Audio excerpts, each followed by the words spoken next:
არ ვიცი რამდენად დაგეთანხმებით ამ მაშინათია, იმიტომ რომ ეს რუსოფობიის კონცეფცია არ არის არც ახალი და არც საქართველოში შექმნილი. ეს არის საბჭოთა კონცეფცია, რომელიც თავის დროზე შემუშავდა ძალიან კონკრეტული სამიზნე აუდიტორიებით და სამართავ ბერკეტად და რომელიც შემდგომ უკვე 20-იან წლებში რუსმა ემიგრანტმა ილინმა ფილოსოფოსმა აქტიურად გამოიყენა თავის ნაშრომებში და ეს ილინი არის გაცხადებულად პუტინის ძალიან საყვარელი ფილოსოფოსი, რომელსაც აფუძნებს თავის საგარეო პოლიტიკის იდეოლოგიურ ჩარჩოს. ეს რუსოფობია ჯერ კიდევ საბჭოთა პერიოდში გამოიყენებოდა ანტისოვიეტიზმის სენტიმენტით ასე ითარგმნებოდა და გამოიყენებოდა მაშინდელი დისიდენტების და კრიტიკოსების წინააღმდეგ და მაშინ უკვე იყო კრიმინალიზებული, ანუ ის ამ დისიდენტებს ჯიდნენ იმისთვის, რომ ისინი ანტისაბჭოთა აგიტაციით გამოდიოდნენ და ამისთვის ისჯებოდნენ. და შემდგომ აი ამ ილინის მიერ განვითარებული ეს კონცეფცია გულისხმობდა რასაც, სხვა შორის არ ვიცი დამთხოვა თუ თქვენ თქვით, რომ აი რაღაცნაირად თვითონ რუსეთი მსხვერპლიაო, ხო?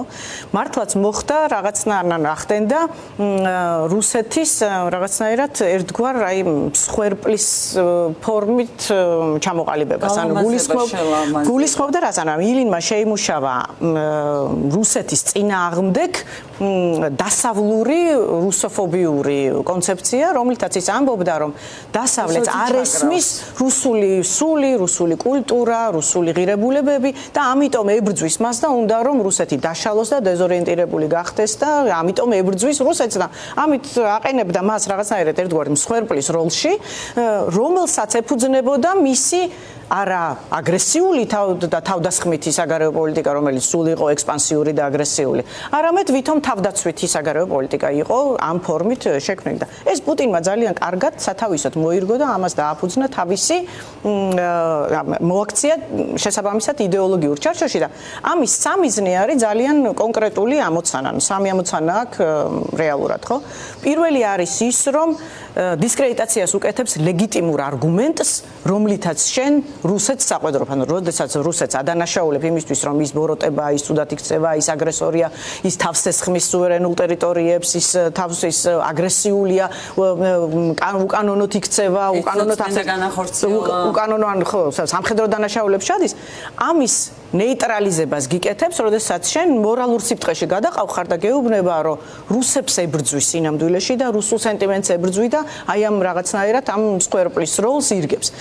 მეორე რაც არის მნიშვნელოვანი, ამით ახდენს ბრალის შეტრიალებას, ნაცვლად იმისა, რომ მან თავი იმართლოს, რატომ არ იცავს ხელშეკრულებებს, რატომ არ ღვევს საერთაშორისო ნორმებს, რატომ ესხმის სუვერენულ სახელმწიფოებს თავს, შენ გამართლებინებს თავს, რომ მე როგორ ვიქნები ახლა რუსოფობი, როდესაც აგერ ამდენი მეგობარი მყავს და ისე მიყვარს რუსეთი და დოსტოევსკიზე ვარ გაზრდილი. იქით გამართლებინებს თავს.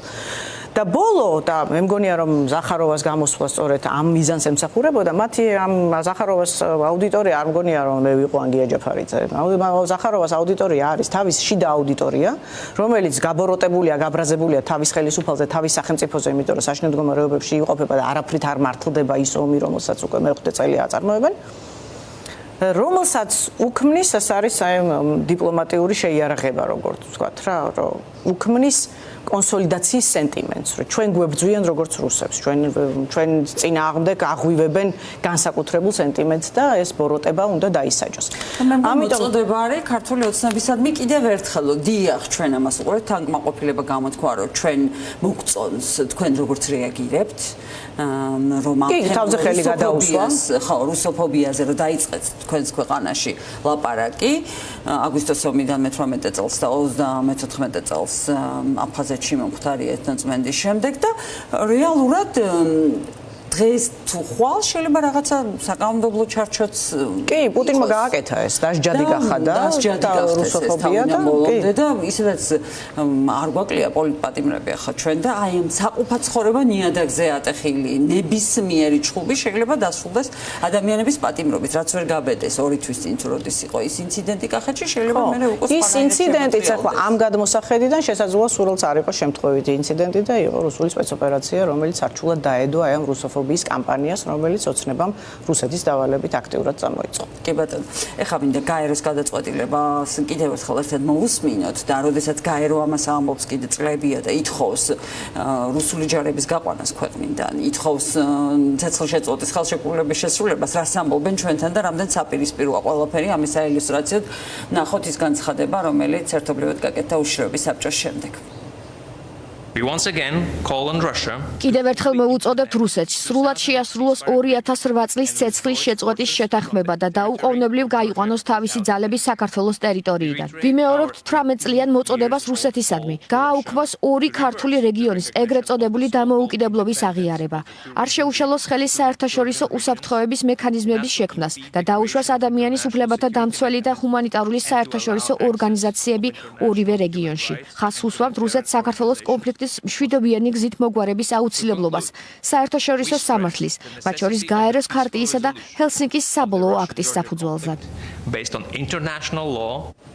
ცეცხლის შეწყვეტის ხელშეკრულებაზე საერთოდ საუბარი არ არის თქვენამდე გია ჯაფარიძესთან ერთად და ზუსტად ამაზე ვლაპარაკობდით რომ ამ დოკუმენტებს ხელისუფლება იმისთვის კი არ იყენებს რომ რაღაც დააშენოს წინ წავიდეს და უფრო მეტი ბერკეტი და გარანტია მიიღოს და გაიყვანე რუსეთო საოკუპაციო ჯარები ეს სიტყვა ოკუპანტი ჯერ ხო არ გამოგვიყენებია და შენ თუ აქ რუსოფობიას ამკვიდრებ და ამას დასჯადს ხდი მაშინ სასაერნოდ ყოფილა ის რუსული ტანკები და ის ბაზები ჩვენთან სიახლოვეს რო არის თბილისიდან 50 კილომეტრში აქ.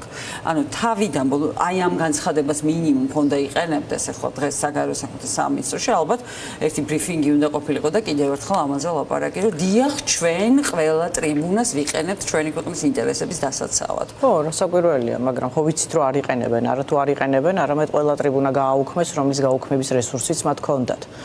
არსებობდა ასეთი ფორმატი ჟენევის მოლაპარაკებები, რომელიც არავის აღარ ახსოვს რომ არსებობდა, რომელიც სწორედ ამიტომ იყო ღირებული, რომ იქ გარდა იმისა, რომ ლეგიტიმური მონაწილეები ისხდნენ მაგიდასთან და ხარეებად აღიარებული იყო ქართული და რუსული სახელმწიფო და არა სეპარატისტები და ამავდროულად ამ მოლაპარაკებების მანდატს წარმოადგენდა 3 ძირითადი რამ. ეს იყო დეოკუპაცია, ეს იყო დევნილების უსაფრთხო დაბრუნება და ღირსეული დაბრუნება საკუთარ ტერიტორიაზე და ეს იყო საერთაშორისო უსაფრთხოების მექანიზმების შექმნა. ანუ 3 პრინციპული საკითხი, რომელიც რუსეთს ძალიან აწუხებდა და რომელზეც ყოველ ჯერზე ჟენევაში თავის მართლება უწევდა და ამაზე პოზიციების შემუშავება უწევდა. ივანიშვილმა მოსulis დღიდან ჩაუნაცვლა ჟენევის მოლაპარაკებების ფორმატი კარასინი აბაშიძის ფორმატით. ჟენევის საერთაშორისო მოლაპარაკებები საერთოდ აღარ არსებობს. არსებობდა ბილატერალური ანუ ორმხრივი რუსეთ-საქართველოს ფორმატი, სადაც კარასინი აბაშიძის ფორმატშიც მანდატი საერთოდ აღარ მოიაზრებდა არც დეოკუპაციას, არც უსაფრთხოების მექანიზმებს, არც დევნილების დაბრუნების საკითხს, არამედ საუბარი იყო კულტურული და ეკონომიკური ურთიერთობების გაღრმავებაზე და მოგვარებაზე რუსეთთან პირისპირ, სადაც საერთოდ საერთაშორისო დამკვირვებელი არ არსებობდა, რუსები რასაც უნდათ იმას წერდნენ და აკეთებდნენ, ქართველებს ამაზე მე უბრალოდ თავის მართლება უწევდათ და გააწყვეტილებებს მოსკოვი გვაცნობებდა ხოლმე, თვითონ ესენი არ ძუებნებოდნენ არაფერს და შედეგი არის ის, რომ რასაკვირველია სრულად უფუნქციო იყო ეს ინსტრუმენტი და გააუქმეს თვითონა. დიახ. სამწუხაროდ ესეთი რეალობა გვაქვს აგვისტოს ომიდან მე-18 წლის თავს და კიდევ ერთხელ გამომეორებ აფხაზეთის ომიდან და ხელისუფლება ცდილობს რაც თავარია ყველაფერი ამოატრიალოს და ოცნებას რაც თავიდანვე ქონდა მიზნად დასახული რომ შეეცვალა ორიენტირები და მათ შორის მორალური ისტორია რა არის ისტორიულად მტერი მინიყო და მოყარე მინიყო აი ამ პოლიტიკას ადგას სამწუხაროდ და რუსული ინსტრუქციები ამ ეტაპზე მათთვის მუშაობს მაგრამ იმედი ვიქონია გონიათ, რომ მაინც რუსეთი ესეთი საკითხია და ოკუპაცია, რომ აქ წარმატებებს ბოლომდე ვერ მიაღწევენ, ეს იმედი მაინც დავიტოვოთ. ჩვენ იმედი უნდა ვიქონიოთ, რომ რუსეთი ფუნდამენტურად დასუსტდება რუსეთ-უკრაინის ომის შედეგად და იქიდან ვეღარ გამოვა ისეთი, რომ საქართველოში ხელები აფათუროს. იმედი დავიტოვოთ ამის. დიდი მადლობა ნინო კალანდაძეს, ღამის პირდაპირი ამით დასრულებულია.